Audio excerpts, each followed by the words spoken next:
કષ્ટભંજન સાળંગપુર દાદાના દરબારથી મારા આપ સૌ ભક્તોને વંદન છે. જય શ્રી સ્વામિનારાયણ, જય શ્રી રામ. વાલા ભક્તો, ફરીને પાછી સુરતના આંગણે હનુમાન ચાલીસા યુવા કથા આવી રહી છે.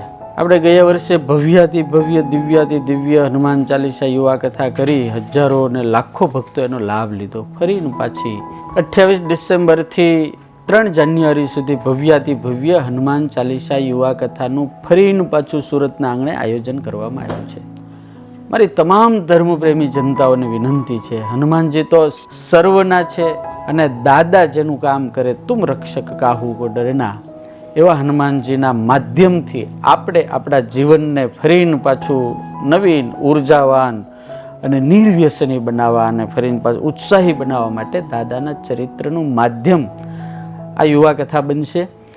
ભલા ભરતો 31 જે આ દેશની અંદર બધા ઉજવે છે પાશ્ચાત્ય સંસ્કૃતિ અનુસારે, જે દારૂ પી ફાર્મમાં જવું, ક્લબમાં જવું, રોડ ઉપર નીકળવું, રાડું નાખવી, ગાડીઓમાં રખડવું, એના કરતાં 31 કેમ ઉજવાય એવા હનુમાનજીના જન્મોત્સવના માધ્યમથી 31 ઉજવી આપણે દાદાને પ્રસન્ન કરવા છે, હનુમાનજી મહારાજને પ્રસન્ન કરવા છે. આપણે આપણા જીવનને સરસ મજાનું સંસ્કારોથી શણગારવું છે. હનુમાનજીને જેવો ઉત્સાહ, હનુમાનજી જેવું ભક્તિ, હનુમાનજીના જેવું સાહસ, હનુમાનજીના જેવી વીરતા જો આપણે આપણા જીવનની અંદર પ્રગટ કરવી હોય તો માત્ર ને માત્ર દાદાના ચરિત્રો જ માધ્યમ બનશે. આ સમગ્ર આયોજન તમામ ધર્મપ્રેમી જનતા, હનુમાનજીના તમામ ભક્તો અને ખાસ મારુતિ ધૂન મંડળ દ્વારા આયોજિત કરવામાં આવ્યું છે.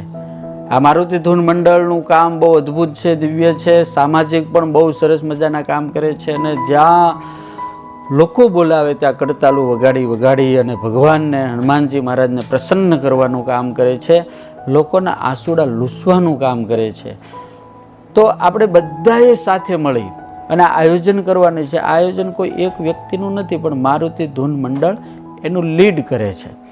એટલે સાળંગપુર દાદાના દરબારમાં દાદાના ચરણોમાં એક એવી પ્રાર્થના કરું કે ફરીને આપણે સૌ બધા ભેગા થઈ હનુમાનજી મહારાજને, સ્વામિનારાયણ ભગવાનને, રામ ભગવાનને, દ્વારિકાધીશને પ્રસન્ન કરવાનું, આપણે આપણા જીવનને ફરીને સંસ્કારવાનું કામ કરવાનું છે.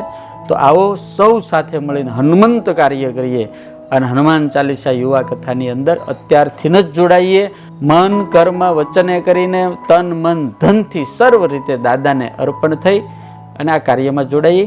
અને હું કાયમ એક વાત કહું છું, હનુમાનજીની કરેલી સેવા ક્યારેય નિષ્ફળ જતી નથી અને એવા હજારો લોકોના અનુભવ છે. તો ચાલો આપણે દાદાના આશીર્વાદ પ્રાપ્ત કરવા માટે આ કથામાં જોડાઈ. જય શ્રી સ્વામિનારાયણ.